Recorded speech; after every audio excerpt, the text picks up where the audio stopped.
Ladies and gentlemen, I welcome all to my channel. Madras High Court has given a judgment with respect in a check bouncing case and made some directions to the magistrate court for the speedy disposal of the check bouncing cases. In the judgment, Justice Anand Venkatesh has given several directions to the magistrate's court, which has to be followed in check bouncing cases in order to for the speedy disposal of the check bouncing cases. So in this case, about 9 cases were filed before criminal OPs were filed before the Chennai Magistrate Court for the to cause the 9 criminal complaints. So in considering deciding this case, the Justice Anand Venkatesh J has dismissed all this criminal OPs for cause in which it was prayed to cause the 9 criminal complaints. In passing judgment, the Honorable Justice Anand Venkatesh has made several directions to the lower court and made some rules which is to be followed in check bouncing cases for the speedy disposal. So in this case, which is criminal OP number 19778 19790 19621, like that, 6 or 9 cases are there. This judgment was delivered on 2nd February 2025. In the case, the judge, the Honorable Justice has framed rules and made direction under 6 headings with respect to the examination of the complaint, issuance of process, and then even summons, and the rules and the interim compensation and appearance of the accused and trial. Under 6 heads, the Honorable Justice has specified several rules, several directions, several guidelines which is to be followed in order to for the purpose of getting a speedy disposal of the check bouncing cases. Let us see one by one what are the directions which is given under the judgments. So first heading is that entertaining complaints. In entertaining the complaints, the Honorable Justice has specified 6 specific rules which is to be followed by the all magistrate courts. The first rule is that when they are filing the complaint has to be supported by documents and an affidavit. So this is the first rule. So when a person is filing a complaint, it is to be accompanied by supporting documents and also accompanying affidavits in support of the complaint. So once the complaint is filed in the registry, the registry should ensure that the complaint documents are complaint in the process along with the complaint, the process applications, and along with the record number of copies of the complaint and a postal envelope and an acknowledgement card, and along with the cover for spending the summons under speed post with the requisite stamp, etc., should also be filed along with the complaint. So this is in order to so once the complaint is filed, it has to be filed along with the postal cover and a record number of copies which is to be served to the accused, and with the envelope for sending all the summons to the concerned accused by speed post. So all this document has to be filed at the time of filing of the complaint itself. This is the second rule which is specified under the head entertaining the complaint.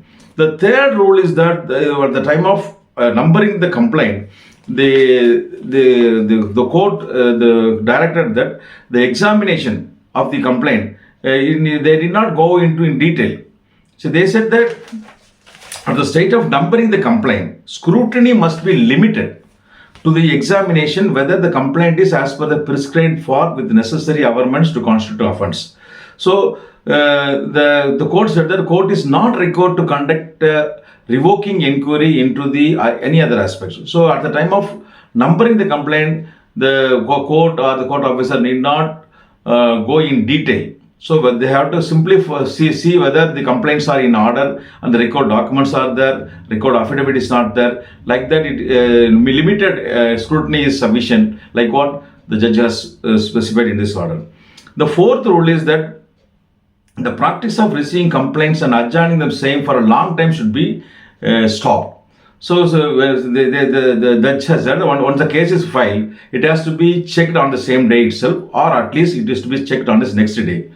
Or otherwise, the entire case has to be scrutinized within a period of 7 days. So that is the time limit specified by the Honorable Justice. So the practice of check and call on the adjournment, the judge has stipulated that the case should not be adjourned under the head of check and call on like that repeatedly. So maximum time limit is 7 days. Within the 7 days, it is a duty is costed on the magistrate to scrutinize the complaint and to take necessary action. So these are all the 4 rules specified under the head entertaining the complaint. Then now the second heading is that issuance of process. So as far as the issuance of process is concerned, the judge has specified 5 specific rules. The first rule is that before issuing summons, the magistrate is not bound to call upon the complainant to remain present before the court and to examine him on oath. Previously, all the complainant were expected to take sworn statement. Then only the judge will take the complaint on file. Now, as per this rule, sworn statement is not necessary. An affidavit in support of the complaint itself is sufficient. That will be taken as a sworn statement. The second rule is that when the accused is residing outside the territorial jurisdiction of the court, then the duty was casted upon the magistrate to conduct inquiry as mandated under section 225 of BNSS Act, BNSS 2023. So when supposing the complaint is not residing within this jurisdiction, the procedure which is stipulated under section 225 of BNSS has to be followed, and the court must satisfy that sufficient grounds exist as against the accused and in the complaint. So the third rule is that the procedure stipulated under section 225 subclass 2 of the BNSS need not be followed. So that is this provision stipulates for taking examination of the witnesses on oath. So that procedure need not be followed, like what the third rule specified in this judgment. The fourth rule is that the court should adopt a pragmatic and realistic approach while issuing process. So furthermore, in cases of juristic entities, the director or partner like that, are implicated in the case, then in that case, the magistrate has to look into whether the particular director or particular partner has really involved in the crime. So supposing a case is filed as against a company or as against a partnership firm, and the partners or directors were also impleaded as a party or impleaded as accused, then the duty is imposed on the magistrate to see whether the particular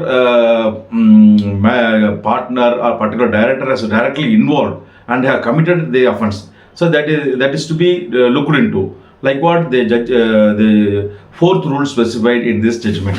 Then fifth rule is concerned. It is mentioned that this is a Negotiable Instrument Act is a special law. So section 223 of the BNSS shall not apply to the complaints under section 138 of the Negotiable Instrument. So the detailed provisions, detailed procedure to be followed as specified in BNSS section 223 need not be followed. So these are all the 5 rules specified under the head issuance of process. Then the third heading is that summons. So under this head, the judge has given about 6 specific rules how this summons to be served and what are the procedure to be followed in issuing the summons. The first rule says that normally the summons has to be sent by RPAD. That is the the general rule. So in addition to the summons being sent through RPID, the summons may also be sent through emails to the concerned accused. So that is also permissible, like what the first rule has specified in this judgment. In exceptional cases, the summons may also be sent through police. So if a summons is sent through police, then it is the duty was casted on the police to serve the summons within the date specified before the hearing date of the case, and the police has to report the court before the hearing date that they have served the summons. Supposing they are not able to serve the summons within that date, then they should file an affidavit and report the court before the hearing date that the reasons for not serving the summons within that specific date. So that is the second rule which formulated under the head summons. The third rule said for the appearance of the parties, a short date, not later than 4 weeks. 4 weeks must be fixed. So the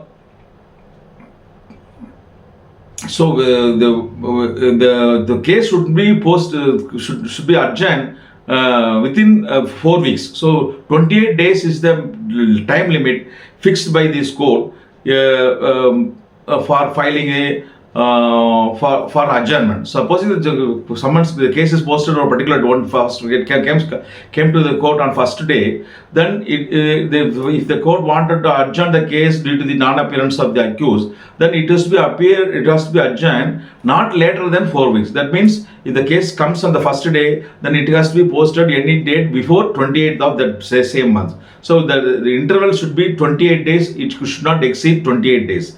If accused did not appear, then within 1 week, the complainant has to file a process application. If the complainant fails to make a process application within 1 week, then the court has to dismiss the complaint due to the failure of the complainant for not filing the process application within the time. This is a rule specified under section. It's a third rule specified under the head summons. Then fourth rule is that if the summons is returned with an endorsement that the accused refused, then in such cases, the court should consider that the summons is duly served as under section 144 subclass 2 of the NI Act. So supposing the accused refused to receive the summons and the postal authorities return the summons as refused, then in that case, that refusal itself should be taken as if the summons is properly served.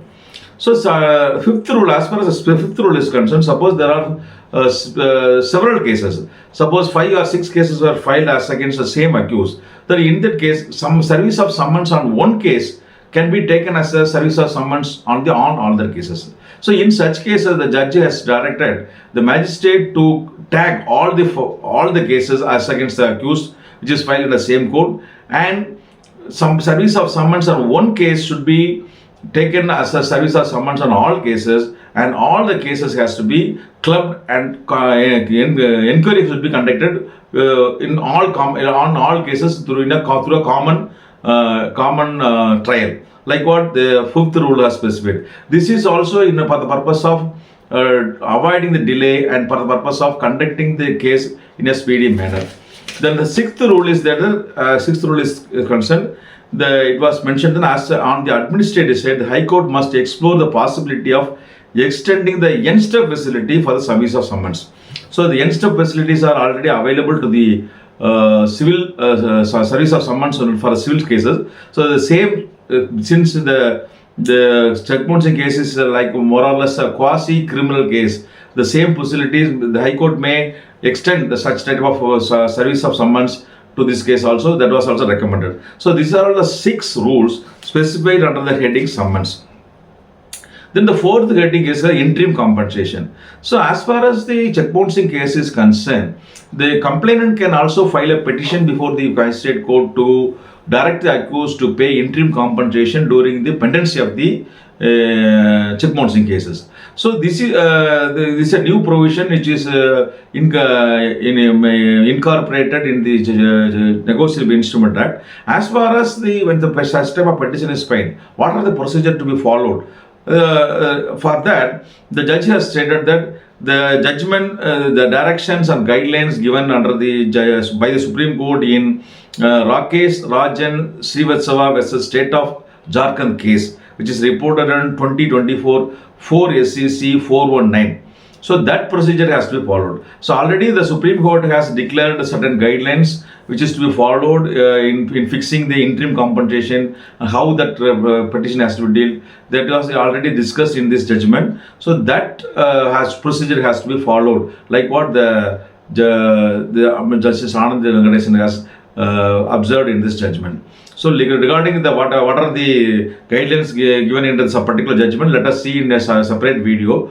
That we will cover it in the next video. So regarding the appearance of the accused, the judge has stipulated about 4 rules. So what are the 4 rules? The first rule is that when upon the appearance of the accused, the court should obtain a bond under section 91 of the BNSS for his appearance. So normally when a bail is given, then the accused used to give a bail bond. Undertaking the court that they will appear before the next subsequent hearings without fail. In the event of his failure, then he has to pay some amount which is specified in the bond to the court. So such type of bond has to be given at the time of first hearing itself. That is the first rule specified in under the head appearance of the accused. The second rule is concerned. The evidence of the complainant be read in evidence in inquiry, trial and other proceedings. So as far as the case is concerned, here the sworn statement is not taken. For that affidavit is filed, that itself is considered as a sworn statement. So that affidavit can be considered as a evidence of the complainant in inquiry, trial and other proceedings. The third rule is that the court may inform the accused on the first hearing that he has from the first hearing itself. The court may inform the accused that whether he is willing to settle the check amount. So if the accused is willing to settle ready to tender the check amount in the first hearing itself, the court may direct the case to the mediation center. Then the mediation center may conduct an inquiry, and if the parties are willing to settle the matter amicably, then then the mediation center may compound the case. So if the parties are willing to settle the amount, the case can be referred to the mediation center. The mediation center may compound the case, and in the purpose of that, the court may close the complaint. So this is the fourth rule specified under the head appearance of the accused. Then the last sixth rule is the trial. So how the trial has to be conducted. For that, the judge has stipulated 7 rules. So as far as the 138 check bouncing case is concerned, the summary trial, it is specified that the procedure of trial cases under chapter 17 of the Act must be, for the first instance, be summary in nature. So the summary nature trial has to be conducted. So first hearing as per the section 143 first provision. So the magistrate may directly conduct a summary trial and impose a imprisonment of 1 year and a fine of ₹5,000 not exceeding 5,000 through a summary trial proceedings. So if as far as the section 143 provision 1 specifies, the summary procedure has to be followed in check bouncing cases. That is to be that was the general rule. In exceptional cases under section 2nd provision, the magistrate may hold, and in desirable cases to case the undesirable to try the case summarily. In that case, the court may conduct an inquiry as if it is a summons case. This is if in case the magistrate decide to convert the summary proceeding into summons proceedings, then the magistrate has to record specific reasons for converting the hearings from hearing procedures. So the course of action, the course of action is should be summary proceedings. In exceptional cases, the magistrate come to conclusion that in summary proceedings someone is undesirable, then the magistrate may conduct a detailed inquiry through as if it's a summons cases. In addition to that, the court should also give suitable compensation. The court should also award suitable compensation under section 395 BNSS. That is also specified under the second rule, under this first rule of the which under the head trial. So, as far as second rule is concerned, it was mentioned that while following the summary trial procedure, where the accused does not plead guilty, the court is only required to record the substance of the evidence followed by judgment containing brief statement of the reasons. So, supposing the accused did not plead guilty, then the court may directly conduct the summary procedure and pass judgment, and as stipulated under section 143 provision 1. As far as this procedure is concerned, the 143 provision 1 should be followed in all cases. In exceptional cases, if it is so required, then the judgment the court may convert the summary trial into a summons cases. For that thing, the judge has to record the reasons for converting summary procedure into a summons case procedure. So, fifth rule is concerned, upon the appearance of the accused, the court shall pass an order fixing the date of the examination of the defense. So, once the accused appeared before the court, the court should fix the date for the examination of the defense witnesses of the accused, and once the inquiry is started, then it should be conducted as per the schedule. It will be a duty of the concerned court to stick on to the rule, and the case should not be adjourned for any unnecessary reason. In case if it is adjourned, then the court should also impose cost, like what the judge has specified in Rule 15 under the head trial. Then under Rule 6, the court said that the examination, once the examination is started, then the chief examination, cross-examination, re-examination of the complainant should be completed within the period of 3 months. This is the Rule 6 specified under the head trial. Regarding the seventh rule is concerned, all subordinate court must should take notice of all the guidelines specified under in the judgment of the Supreme Court in V. Bahuruni vs. State of Gujarat case, which is reported in 2014 10 SEC 494, and the court should follow all those procedures for the speedy disposal of the case. So these are all the rules which is discussed under the judgment under the 6 headings under 6 different topics. So these rules shall be come into force with effect from 3rd March 2025. That is also specified in para 15 of the judgment. In para 15 of the judgment, the judge has specifically mentioned that the above direction shall be followed, shall come into force with effect from 3rd March 2025. So this will be the rule, this will be the procedure, this will be the guidelines for all checkbouncing cases, which will be with effect from 3rd March 2025.